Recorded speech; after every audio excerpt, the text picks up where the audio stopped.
This is Bhavanapuri. So friends, आज हम बात करेंगे अपने टॉपिक ट्रांसलेशन के बारे में।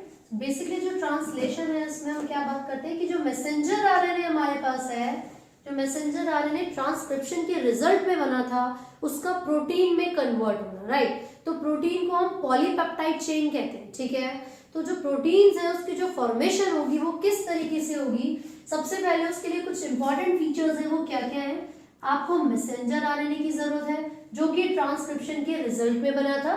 आपको एक अडेप्टर मॉलिक्यूल यानी कि टीआरएनए की जरूरत है, ठीक है। यहाँ पर मैंने स्ट्रक्चर बनाया हुआ है टीआरएनए का, तो टीआरएनए को अडेप्टर मॉलिक्यूल भी कहा जाता है। तो क्वेश्चन इज क्यों कहा जाता है टीआरएनए को अडेप्टर मॉलिक्यूल। तो उसके लिए आपको पता होना चाहिए कि जो टीआरएनए होता है उसमें आप देखोगे कि वो क्या कर रहा है, एक तरफ तो वो मैसेंजर आरएनए की सीक्वेंस को रीड करेगा और दूसरी तरफ वो उसके अकॉर्डिंगली जो अमीनो एसिड्स है उससे बाइंड करता है, उसके हिसाब से अडेप्ट करता है, ठीक है।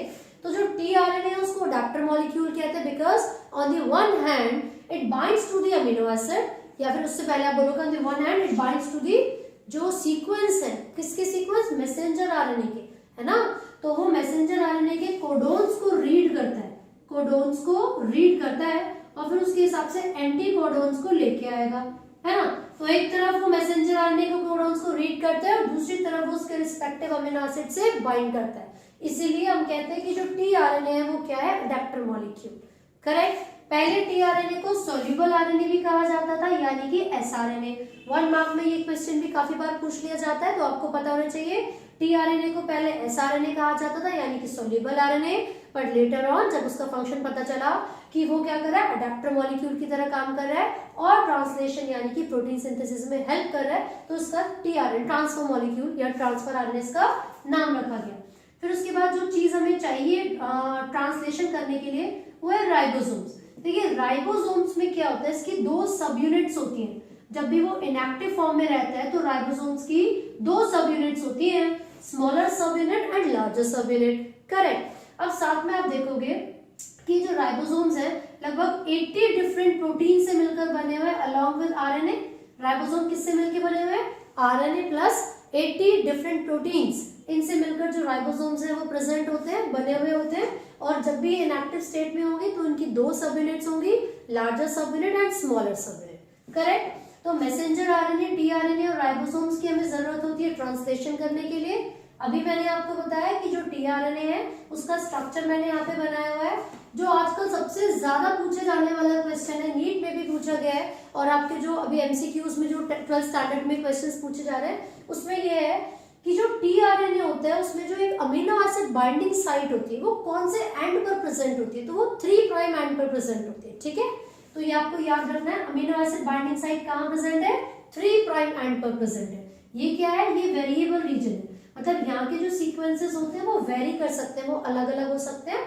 साथ ही मैं आपको बता दूं कि जो टीआरएनए होता है वो भी सभी अमीनो एसिड्स के लिए डिफरेंट टीआरएनए होंगे। एक इनिशिएटर टीआरएनए भी होता है जो किसके साथ बाइंड करेगा, वो इनिशिएटिंग कोडोन के साथ बाइंड करेगा, but there is no tRNA for stop codon. आपको पता होना चाहिए इनिशिएटर कोडोन के लिए टीआरएनए होता है, सभी स्पेसिफिक अमीनो एसिड्स के लिए टीआरएनए होता है, लेकिन स्टॉप कोडोन के लिए कोई भी टीआरएनए प्रेजेंट नहीं होगा, करेक्ट। तो प्रोकैरियोट्स के अंदर तो साइमल्टेनियसली चलती है प्रोटीन सिंथेसिस, लेकिन यूकैरियोट्स के अंदर क्या होता है भाई कि जो मैसेंजर आरएनए न्यूक्लियस में बना था वो न्यूक्लियस से कहाँ जाएगा, वो न्यूक्लियस से बाहर निकल के आता है, वो आता है साइटोप्लाज्म में जहां पर राइबोसोम्स की दोनों यूनिट्स प्रेजेंट है ना।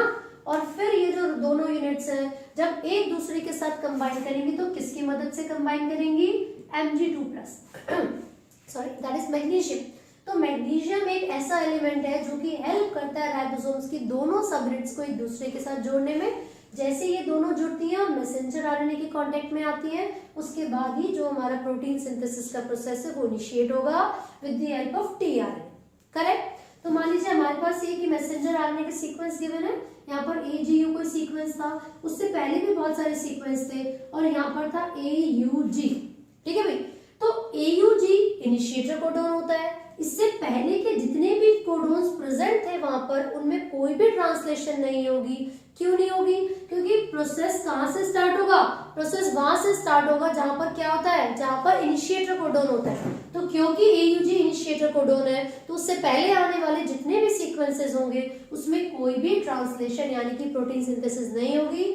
और मान लीजिए यहाँ पर UAG प्रेजेंट है विच इज स्टॉप कोडॉन। तो स्टॉप कोडॉन के बाद भी जितने सीक्वेंसेस प्रेजेंट होते हैं उसमें भी कोई ट्रांसलेशन नहीं होती है। तो इनको कहते हैं untranslated region, UTR, that is untranslated region. तो ये एक ऐसा रीजन है जहां पर कोई भी ट्रांसलेशन नहीं होती है। कौन सा रीजन होगा वो? Before initiator codon and after stop codon. Clear है भाई? तो tRNA के लिए एक इंपॉर्टेंट क्वेश्चन आपसे मैंने अभी पूछा था कि इसको अडेप्टर मॉलिक्यूल क्यों कहते हैं। जो दूसरा क्वेश्चन भाई आपसे पूछा जाएगा वो क्या है? वो ये है कि अमीनो एसाइलेशन क्या होती है। अमीनो एसाइलेशन यानी कि charging of tRNA, to be exact में बोलूं तो उसे कहते हैं चार्जिंग ऑफ tRNA। अब वो कैसे होगा? तो देखिए भाई tRNA का काम है क्या? ये अमीनो एसिड्स के साथ जुड़ेगा। ये एक tRNA है, मान लो यहाँ दूसरा सीक्वेंस है, तीसरा है, चौथा है, ऐसे करके बहुत सारे सीक्वेंस होते हैं मैसेंजर आरएनए पर। हर एक सीक्वेंस के लिए अलग अलग tRNA आएगा। अब यहाँ पर एक अमीनो एसिड है, ऐसे यहाँ पे दूसरा अमीनो एसिड आएगा, फिर तीसरा अमीनो एसिड आएगा, फिर चौथा। जब ये सारे अमीनो एसिड्स एक दूसरे के साथ जुड़ेंगे तभी तो प्रोटीन की फॉर्मेशन होगी। मैंने बताया था कि प्रोटीन की जो बेसिक यूनिट है वो क्या है? अमीनो एसिड्स होती है। तो भाई ये जो अमीनो एसिड्स हैं जब ये आपस में जुड़ेंगे तो ये कौन से बॉन्ड की मदद से जुड़ेंगे? ये जुड़ते हैं पेप्टाइड बॉन्ड की मदद से। इसीलिए हम कहते हैं कि प्रोटीन एक पॉलीपेप्टाइड चेन है, राइट? प्रोटीन क्या है? एक पॉलीपेप्टाइड चेन है। तो आपको पता होना चाहिए कि ये जो अमीनो एसिड्स यहाँ पर tRNA लेकर आ रहा है वो एक दूसरे के साथ किसकी मदद से बाइंड करते हैं? किसकी मदद से? पेप्टाइड बॉन्ड की मदद से। तो पेप्टाइड बॉन्ड बनेगा कैसे? देखिए, एनर्जी की जरूरत होती है यानी कि ATP की जरूरत होती है दो अमीनो एसिड्स के बीच में पेप्टाइड बॉन्ड की फॉर्मेशन की। तो जो चार्जिंग ऑफ tRNA है उसमें सबसे पहला सबसे इंपॉर्टेंट पॉइंट क्या होगा? जो अमीनो एसिड्स है उनका एक्टिव होना। और अमीनो एसिड्स जो एक्टिव होते हैं वो अपने सराउंडिंग में से ATP गेन करेंगे। दो अमीनो एसिड्स एक दूसरे के साथ जुड़ेंगे पेप्टाइड बॉन्ड से। एज अ रिजल्ट वो अपने कॉग्नेट tRNA के साथ जुड़ते हैं यानी कि अपने रिस्पेक्टिव tRNA के साथ जुड़ते हैं। तो जैसे ही अमीनो एसिड पेप्टाइड बॉन्ड बनाएगा, बेसिकली पेप्टाइड बॉन्ड कब बनेगा? जब दो अमीनो एसिड्स एक दूसरे के नजदीक आएंगे। वो कब आएंगे? जब दो tRNA एक दूसरे के नजदीक आएंगे। करेक्ट? तो अमीनो एसिड्स क्या करते हैं? ATP का यूज करते हैं, एक्टिव हो जाते हैं और अपने रिस्पेक्टिव tRNA के साथ जाके जुड़ जाते हैं। इसी को कहा जाता है चार्जिंग ऑफ tRNA या फिर अमीनो एसाइलेशन ऑफ tRNA। फिर ये अमीनो एसिड्स एक दूसरे के साथ जुड़ेंगे with the help of peptide bond. और ये पेप्टाइड बॉन्ड किसकी मदद से बन रहा है? ATP की मदद से बन रहा है। करेक्ट? तो आपको याद रखना है कि जब भी ट्रांसलेशन यानी कि प्रोटीन सिंथेसिस होती है तो बहुत सारे अमीनो एसिड्स एक दूसरे के साथ जुड़ेंगे। अमीनो एसिड्स को जुड़ने के लिए ATP की जरूरत है क्योंकि वो पेप्टाइड बॉन्ड से जुड़ते हैं। तो ये एक tRNA था, यहाँ पर ऐसा दूसरा tRNA प्रेजेंट होगा। मैं यहाँ पर छोटा स्ट्रक्चर बना रही हूँ, ठीक है? ऐसे कर करके बहुत सारे tRNA आएंगे और अमीनो एसिड्स को एक दूसरे के साथ जोड़ेंगे।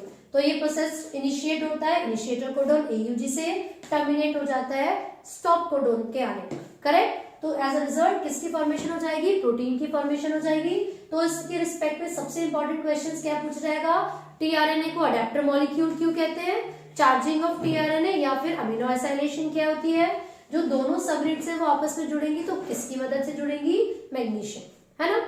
एक और सबसे इंपॉर्टेंट क्वेश्चन आपसे पूछेंगे, एक ऐसे RNA या फिर एक ऐसे न्यूक्लिक एसिड का एग्जांपल दीजिए जो कैटलिस्ट की तरह एक्ट करेगा। तो भाई आपको याद रखना है 23S rRNA।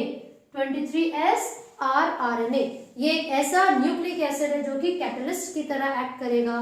तो this is all about protein synthesis यानी कि ट्रांसलेशन। आई होप आपको ये टॉपिक समझ में आया है। बेसिकली जो UTR है वो आप याद रखना, एज सच अभी कोई फंक्शन परफॉर्म नहीं करेंगे लेकिन ये ट्रांसलेशन के प्रोसेस में आगे चल के काम आते हैं। फ्रीक्वेंसी को डिटरमाइन करते हैं, क्या रेट रहेगा प्रोटीन सिंथेसिस का। So all the best, thank you.